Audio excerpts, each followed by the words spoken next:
Hey guys, RunBuck with RunBuck on Games got another war recap for you. This time taking a look at our matchup with a French clan, Pilleur d'Elite, I think. Maybe it's said another way, I don't know. This was a war that actually fell right when the update came for the new level 8 giants, so we did lose some of the replays. And sadly, well, first I guess let's look at the score. 72 to 58 was the win, so it's not really close. They were a little outmatched in some ways, but there were some good attacks. So one of those, one that got, how many votes did it get? I got 9 votes on my attack on 3 for 3 stars on Town 11. Lost the replay. No replay. But I had a great war. I had 2 3 stars on Town 11, and then I almost 3 starred their one. Look at that, 99%. One of those days, right? Probably my best war ever. But so let's take a look. Maybe it's a consolation prize. Not as impressive, but it is a 3-star. Let's take a look at my attack with the mirror, with my alt ButterBurger, and see his attack flow. See if we can learn anything. Crank it up to 2 times speed. So it's it's one of those bases we've seen before. That I call it the V base or the arrowhead base. I don't know, whatever. But the big thing that I was looking at was, with ButterBurger, I don't have max miners, so I have to go bowler. So I'm just basically trying to create a cutback table right here where I can then flow in against that and basically get into the eagle quickly. So you can see that's moving along pretty well. And then I've got this nice king movement, which, again, the king timing of when the king drops, it locks the eagle. I found that to be really of good value. It seems to be a consistent thing that happens with a lot of the 3 stars I get. And then I freeze and get lucky with, I did that on purpose, freezing the dragon because I was worried about him. I don't know if I needed to, but he might have tore up my bowlers a little bit. Actually, he is. Look at him.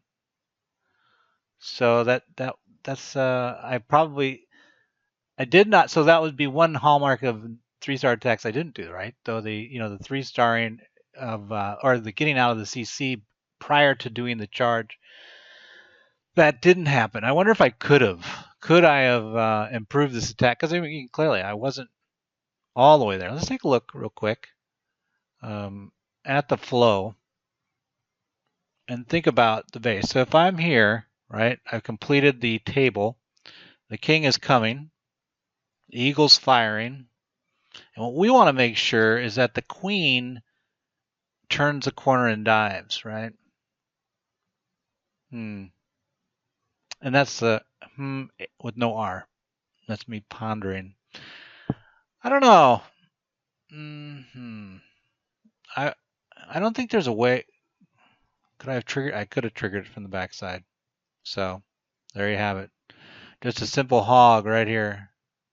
When the timing was right, probably would have brought it out, and then I could have taken it, brought it back over this way. A little bit of work. I'd be curious if anybody thinks that might not have been a good thing, but to trigger it earlier, and then deal with it out here when I still have the queen in control. So maybe like trigger it when it's right about here. Yeah, I think that would have been better. Comment below if you think that's better or worse. But anyway, good attack either way. I'll just sketch for you what happened here on this one. We can still see the base. But I believe what I ended up doing was there was a push here with the queen warden kind of charge, I guess, where I was trying to stay out of range of the Inferno while at the same time triggering the CC. So I was able to get in here, trigger the CC, and get the 2 things that we didn't get on the prior attack done. Right, so the CC is taken care of. I've got the nice table cut. And then the next thing I did was, while that was firing, when I dropped the king, as I pushed in here with the king, and then I did a line attack this direction with miners, with the theory being that we want the majority of mass on our deepest table cut. So it's almost like a scaling amount of miners that then flow in this way. And because this is the deepest cut, then they'll tend to bounce in more. So that's basically what happened. I don't remember the specifics, but that was the plan that ended up not working. And I'm having a lot of luck with the miners lately, at least, well, in that war. This recent war I didn't get it. So you won't be hearing from me again. But let's see. The next attack, just check 1, check 2, also had 2 great attacks, one of which was lost to replay. And everybody loved that attack that he lost, but we'll give him his other one. So he had a 6-pack war. We'll speed it up. Oh, 4 times speed. What a dishonor. But yeah, he's going to. This one's kind of interesting. One of the things that's a hallmark at chess check 1, check 2 is that he tends to have a shit ton of different parts to his attacks. So I'd be curious on so he's getting good value out of those minions gnawing away. But I would be curious if some of you, I find if I have too many different unit types, it makes me scrolling back and forth too much, and basically the benefit outweighs the risks of me screwing up the scrolling back and forth. And that's why I don't do it. Besides the fact I probably can't mentally handle it. But look at how this is interesting here. He converts from his queen walk into a dive with the golem facing, which really keeps pressure off of his queen, and then his Valks go in. And then he's going to actually come back off that with hog, kind of a surgical hog off the edges, as he has distract in the core. So it's a really interesting, style of attack. I don't. Well, I guess let's take a look at it once we gander at it. Here are the risk points for the hogs. 1, 2. He had his jump. Wasn't his jump here? His jump was here. So I guess he figured he would not have a risk of that to it. Let's look at the flow here and see why. When he pondered his deep thoughts of, so if he's starting with a baseline of hogs, he wants to avoid this part of the base, right? He wants to base or at least break this, and he can with a queen walk, which is what he did, and he got the CC out, right? So a lot of good from that initial walk that he recognized, and at that point, then he wants to get into mid because his only DGB risks are here and here. Let's see if that actually ends up being 4 times speed for his hogs. Because otherwise, he's got easy access to all these hogs from the edge, or all these defenses. He can really handle the base at that point. Also delays, and look at that. That was probably by choice. So he's got the access to there. Oh, and they do, look at that. So he does get, so basically he recognizes that if he drops the Valks there with that jump there, he would diffuse the only other DGB spot, leaving just this guy. And then he's okay with potentially losing those hogs. Now, granted, this was, I think, the 3rd attack, so he probably knew where the DGB were and probably knew that this would be fine. Because he's got 4 there that then move through. Although I don't think it mattered, really. Either way, it would have worked. Nice attack. Just check 1, check 2. And let's just go with the guys we see typically. Let's just do a Woo Boy. Why not? Because he did a little bit of a variant on his usual air style. He's got a dead base here. A lot of people would probably try to Heegy-Bo-Ho this thing, walk the healers behind a massive giants, kind of set up for that. But he does the 4Q. But what's interesting is he does the CC bowlers behind it, with the golems fronting as the meat shield. So no healer giant. Instead, just put some mass out there with the golems and let it roll to town.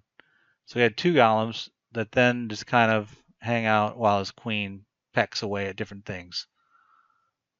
And the king's fronting over here. So the king plus 2 golems, that's quite a bit of meat shield. And notice only 2 of the 3 bowlers died from that. And then he just does the usual try LavaLoon off the backside. So he gets the queen down, and he gets, where's the queen? Where did she die? Queenie, I don't see her on the field. Am I missing her? There's the king. Was the queen not? Oh, she's always up there. Does he not have a queen? Oh, there she is. She's hiding right there.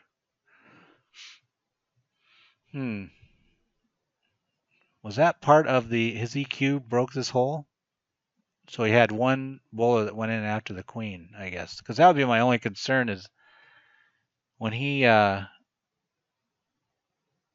penetrated, he does have access to the queen. She would be in this area. She'd come to her far edge.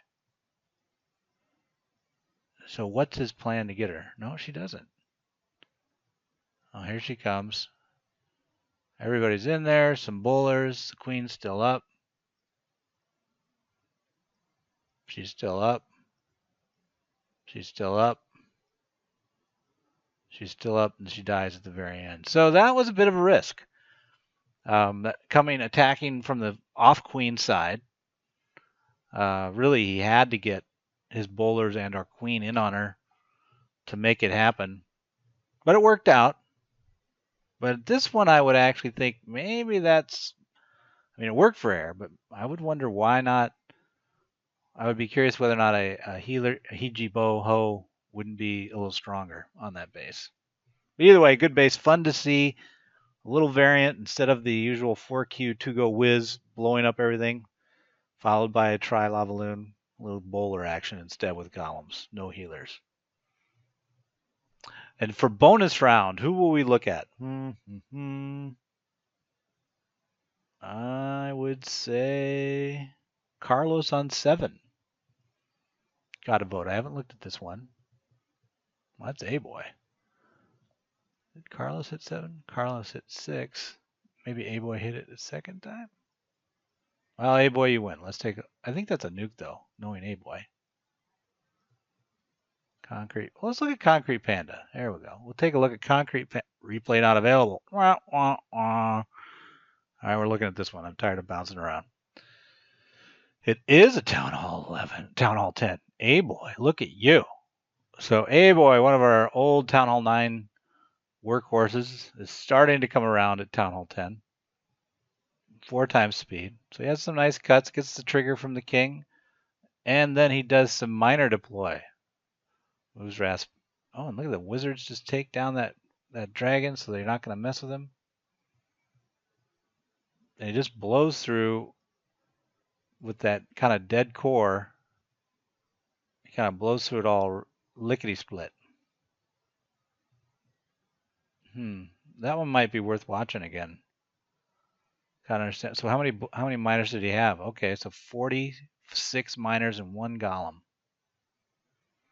This looks like Brandon, the guy, the YouTuber Brandon that goes into Legend all the time. This looks like his mix with the golem fronting and then the freeze.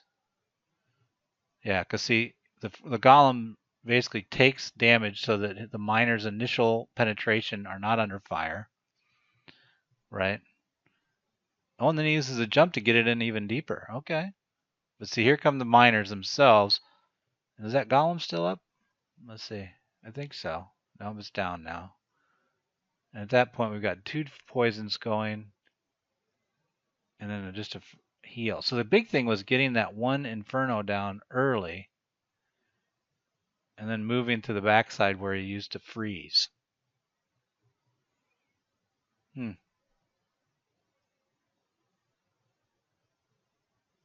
Okay. Not bad. And he had nice cuts as well. So he had the king and the queen creating the table cuts, so he had a nice flow with the miners off the side.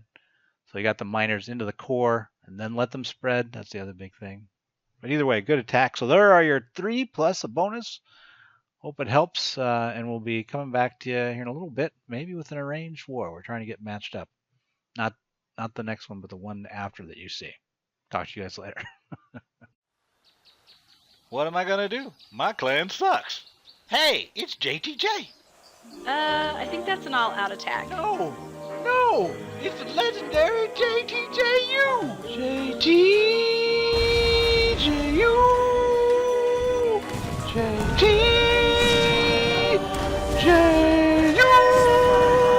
What? I like my horn. You and this army. Download Clash of Clans for free. Then subscribe to JTJU and win.